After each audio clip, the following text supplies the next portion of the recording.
to Shan's Adventures. In my last video, we spoke about baby Victoria and her childhood.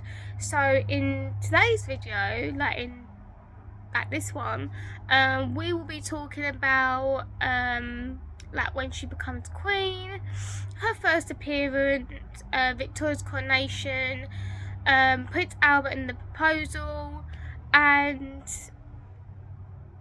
then obviously in my next video we'll be going on about the married life and stuff like that.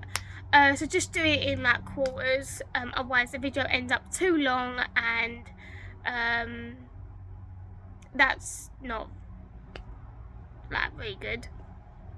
So let's just start off with the video of Queen Victoria becomes queen, like the day that she found out she would be queen. So it was at 6 a.m. On the 20th of June 1837.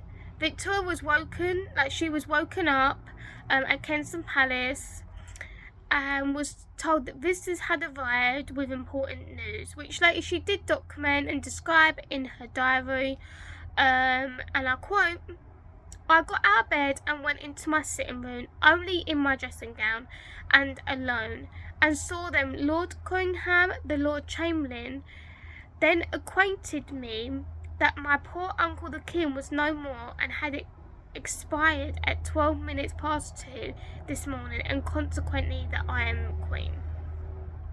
So a little did you know fact, her first not order, but her first thing as queen that she did was to have her bed removed from her mother's bedroom into her own bedroom, because when she was a child she had to sleep with her mum and stuff like that in her mum's bedroom because they were so scared of an assassination attempt on her life. So that was her first thing that she did as queen, which is awesome. So let's go on to the first public appearance that she made. So Victoria dressed that day in black. So black was a mourning colour. If anyone had died in the royal family, they still do it to this day as well. In honour of her uncle, desperate to break free of her mother and convoy, the 18-year-old calmly chose to make her first appearance in public as queen on her own, without them. Despite being physically tiny, she was 5 foot 1 inch, which is tiny. So she was about my height. So I'm 5 foot somewhat. So she's only an inch up from me. So that is really mad. Her confident manner made a great impression on the men gathered at the Accession Council meeting in the palace's Red Salon. As the Duke of Wellington described, she not only filled her chair, she filled the room. From this point, Victoria never looked back. She dismissed convoy and threw off all the shackles of the Kensington system, as I explained in my last video. She moved into Buckingham Palace almost immediately. I think it was 3 weeks after she found out she was going to be queen. She moved into Buckingham Palace. She was one of the first monarchs to move into Buckingham Palace and to live there.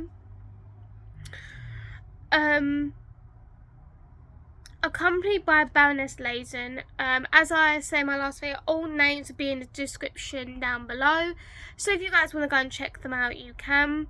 But Baroness Lazen was her governess.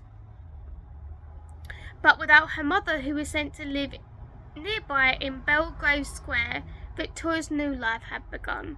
So she was now she broke free at this point, which is so good.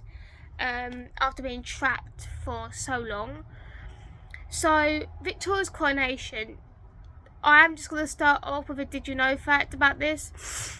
During her coronation there was mishaps, the ring was placed on the wrong finger, a peer fell down the stairs, which she did kind of get up and help him back up, which people thought was so amazing of her, as well as a bishop wrongly declared the ceremony like he wrongly declared the ceremony to end, which that must be like really hard for her to deal with all that. So guys, just had to readjust. So Victoria's coronation. Victoria was crowned on the 28th of June 1838. Huge numbers of people have flocked to London to the streets, thronged with spectators, all eager to catch a glimpse of the new Queen. So guys, I had to adjust. Although anxious at first, when Victoria looked out of her carriage at all the people cheering, her nerves faded. She later wrote in her diary how proud I felt to be queen of such a nation. So her coronation went absolutely great, which was so good and stuff. So let's talk about us, like, the young queen. So in her first years of being queen, as monarch, Victoria scarcely put her foot wrong. With her youth meant that her new reign was regarded indulgently as people looked forward to a fresh new era. She is now commonly known as the Victorian era, which, as I said in my last video, I do admire the Victorian era. I loved everything about it. The dress wear, everything, it's just awesome.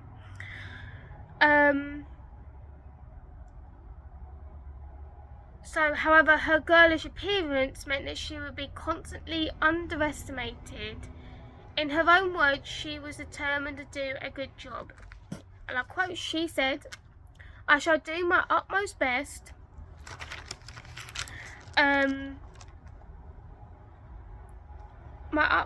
to fulfill my duties towards my country."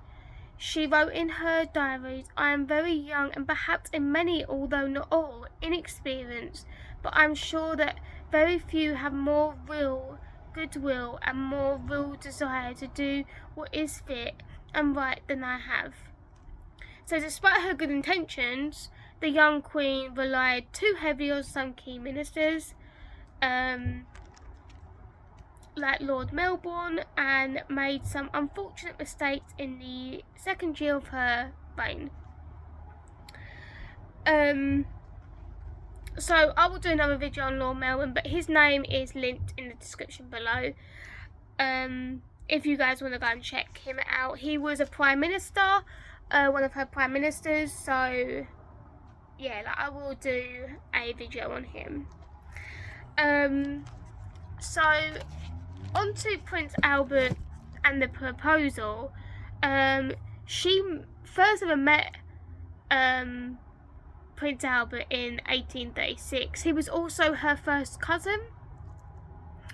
When he and his brother Ernest visited Kensington Palace with their uncle Leopold, King of the Belgians, which, yeah, again, Ernest and King Leopold will be in the description below, their families had planned a union almost from birth. And when the couple met again in 1839, Victoria decided that she was ready to marry this handsome young prince, which is just so beautiful. So let me keep on readjusting my camera. You know, don't really want my face disappearing.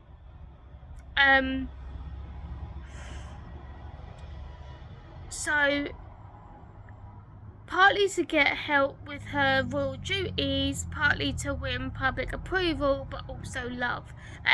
Their relation, I will tell you later on, was the most romantic love story, to history. It was beautiful. So it is known as one of the most romantic marriages and stuff like history. As protocol demanded, Victoria proposed on the 15th of October 1839. When Albert accepted, the couple embraced and the Queen was overcome with joy. She wrote in her diary, "Oh, how I adore and love him, I cannot say." And at the end of this video, like I said earlier, there will be pictures of her diary being put into it. Also pictures of her and Albert and stuff like that. In another video. So I'm gonna leave the video there, and I will see you in the next one. Thank you for watching. Also, please like, subscribe, and I'll see you next one.